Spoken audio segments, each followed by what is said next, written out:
അല്ല, അതിനി സമയമുണ്ടല്ലോ. അതല്ല, നമ്മളെ എല്ലാം പാർട്ടിയാണ് തീരുമാനിക്കുന്നത്. 2 പ്രാവശ്യത്തെ കഴിഞ്ഞ ഒരുപാട് പേരുണ്ട്. അത് മൂന്നാമത്തിലേക്ക് പോകുമോ അതോ പോവില്ലയോ, ഇതെല്ലാം പാർട്ടി തീരുമാനിച്ച് പറയുന്നതാണ്. നമുക്ക് പറയാനുള്ള 10 വർഷക്കാലം ഉണ്ടായിരുന്നു. ആ ഒരു അനുഭവം ഇനി അങ്ങോട്ട് മുന്നോട്ട് പൊതുപ്രവർത്തനമായിട്ട് തുടരണമെന്ന് ആഗ്രഹമുണ്ട്. തീർച്ചയായിട്ടും പൊതുപ്രവർത്തനം എന്ന് പറഞ്ഞു കഴിഞ്ഞാൽ അത് ഒരു സേവനമല്ലേ, ജോലിയല്ലല്ലോ. മറ്റേ അഭിനയമല്ലേ ജോലി. ഇപ്പോൾ അഭിനയിക്കുന്നുണ്ടോ ഇനി എന്ന് ചോദിക്കുന്നതിനകത്ത് അർത്ഥമുണ്ട്. അഭിനയമുണ്ട്. ഇതിപ്പോൾ MLA ആയിരിക്കണമെന്ന് നിർബന്ധമൊന്നും ഇല്ലല്ലോ ജനസേവനത്തിന്. കൊല്ലം എന്ന് പറഞ്ഞാൽ നമ്മുടെ വികാരമല്ലേ. കൊല്ലത്തിന് എവിടെ ചെറിയൊരു കാര്യം വന്നാലും നമ്മളവിടെ എത്താൻ പറ്റുവാണെങ്കിൽ ഏറ്റവും കൂടുതൽ സന്തോഷിക്കുന്ന ഒരാളാണ്. രണ്ടും അല്ല, MLA നമ്മളല്ലല്ലോ തീരുമാനിക്കുന്നത്. നടനായിട്ട് എന്തായാലും ആ സമയത്ത് നോക്കാം. അയ്യോടാ, അല്ല, മത്സരിക്കാൻ ആഗ്രഹത്തിൻ്റെ അല്ല, ഇതെല്ലാം നമ്മളിൽ എത്തിച്ചേരുന്ന ഉത്തരവാദിത്തങ്ങളാണ്. ഇപ്പോൾ ഞാൻ ഒരിക്കൽ പോലും എനിക്ക് മത്സരിക്കണമെന്ന ആഗ്രഹം ഞാൻ പ്രകടിപ്പിച്ചിട്ടില്ല, പ്രകടിപ്പിക്കത്തുമില്ല. എന്നാൽ ഒരു സിനിമാ നടൻ എന്നുള്ള രീതിയിൽ ഒരു റോള് ഞാൻ ചോദിച്ചിട്ടില്ല. ആരെങ്കിലും റോള് നല്ലത് കൊണ്ടുവരികയാണെങ്കിൽ അത് ഗംഭീരമാക്കാൻ എന്ത് ചെയ്യാമെന്നുള്ളതാണ്. ആ സ്കൂളിലാണ് ഞാൻ വന്നത്. അത് പ്രത്യേകിച്ച് നാടകത്തിൽ നിന്ന് വന്നതുകൊണ്ടായിരിക്കും. നമ്മൾ അങ്ങോട്ടൊന്നും ആവശ്യപ്പെടരുത്, ഇങ്ങോട്ട് തരുന്നത് ദി ബെസ്റ്റാക്കി കൈ കൊടുക്കുക.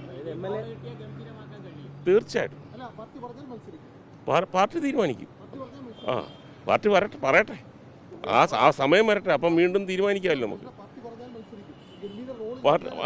പാർട്ടി പറഞ്ഞാലെന്നല്ല, പാർട്ടി ആ സമയത്ത് എന്ത് തീരുമാനിക്കുന്നു അത് നമ്മൾ ആ തീരുമാനത്തിൽ നമ്മൾ എതിർപ്പ് പ്രകടിപ്പിക്കില്ല. അത്രയും ഇല്ല, ഒന്നുമില്ല. അങ്ങനെ എന്തെങ്കിലും നിർദ്ദേശം ഉണ്ടെങ്കിൽ പറയാൻ പറ്റിയ ആളുമാണ്. അല്ല, എന്നെ സംബന്ധിച്ചിടത്തോളം എൻ്റെയൊക്കെ ഒരു രീതിയിലുള്ള ഒരു MLA എന്താണ് MLA പണി എന്നുള്ളത് ഞാൻ മനസ്സിലാക്കിയ കാര്യങ്ങളെല്ലാം നടന്നിട്ടുണ്ട്.